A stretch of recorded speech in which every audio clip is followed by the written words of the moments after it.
Welcome to the Royal Taste Test Beyond the Plate.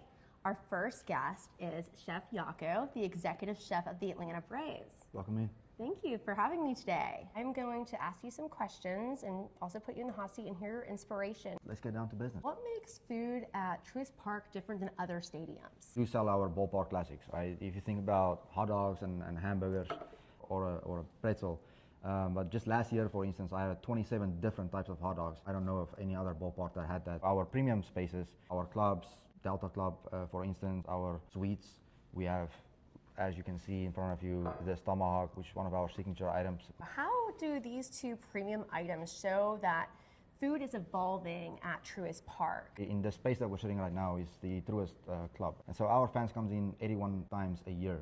So in this club, we have 81 different menus. Oh my Okay, gosh. so what they eat today, they will not eat again for 81 days. Okay, so that in itself is a challenge. And I'm not speaking about a different variation of the salad that you see in front of you. They will simply not have this again. They will not experience this again. So coming up with new items or a different twist on this item, that's where the challenge comes in. Now we have more of the specialty items. I really want to know what your inspiration is every time you create your new lineup for the season.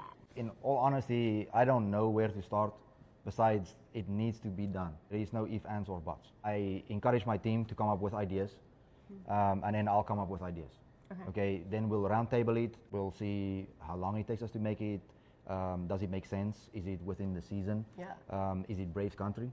And where is the wow factor? And if it can't meet any of those, then it's not going to make it. Because what we do in the Brave Stadium and in Truist Park, we want to go above and beyond. Yeah. Okay, like next level. Everything has been made before, Yeah. right? So now, what do I do as an individual to put my identity on there, my twist? How many dishes does a GM typically taste test per season? A lot. This stadium, we have 93 outlets, okay? Wow. 93 different stands. Yes, we do keep our GM quite busy, but it's not only him, it's all of our chefs. And quite often we'll just make one day and do an invite and say, hey guys, we'll have 10 dishes ready for you. And everybody comes out, you know, with a piece of paper and some scorecards, and they'll give us their feedback. I'm going to ask a question I think a lot of people watching this want to know. So is there a way that people can sign up to be a taste tester for all these items? I think that's a great question. Unfortunately, we don't have that program established at this time. Maybe one day, Okay. But as it stands, no.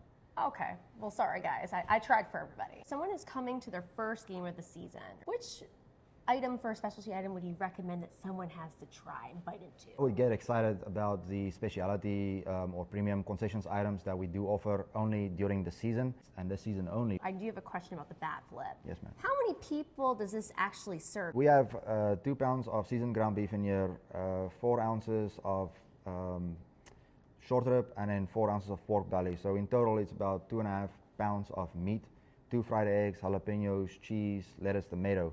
I would say comfortably it feeds 4, but then again, I was proven wrong at the previous homestand where a 16-year-old gentleman named Jack Dubrow finished this sandwich. What? So he's a football player, you know, in high school is what he told me, and he just likes to eat. And you know, he wanted a challenge. That's incredible, truly. I mean, he deserves an award for that. As we know, last year was your rookie season, and this year you kind of can, at the end of the season, do you kind of reflect back on what makes the dishes like great, or so you're going into the next season? Last year at the very end, I was doing some self-reflection of, you know, the operation, the team, the food, and what came to mind, you know, every time I thought about it was just our fans.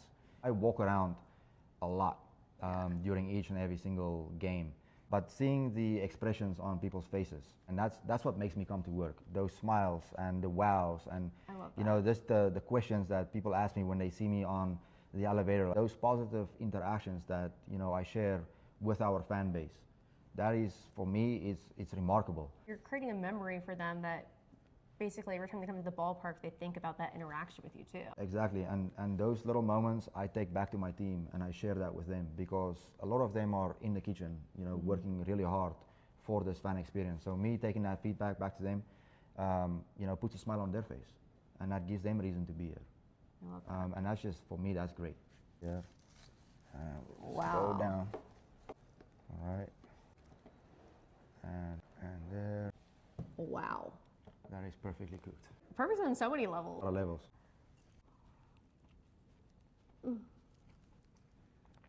Perfectly seasoned, moist. It's good to go. Cheers. Cheers. Got a good crunch. Mm-hmm. I would personally run off with the bat flip too. I would take them both. I think blooper will protect the bat flip, and it will run the burrito.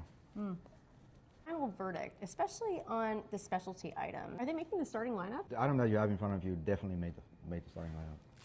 That and the bat flip, absolutely. Thank you so much, Chef Jaco, for letting me interview you today, and we got to really see what happened beyond the plate. Awesome. Thank you for coming in. I really appreciate your time.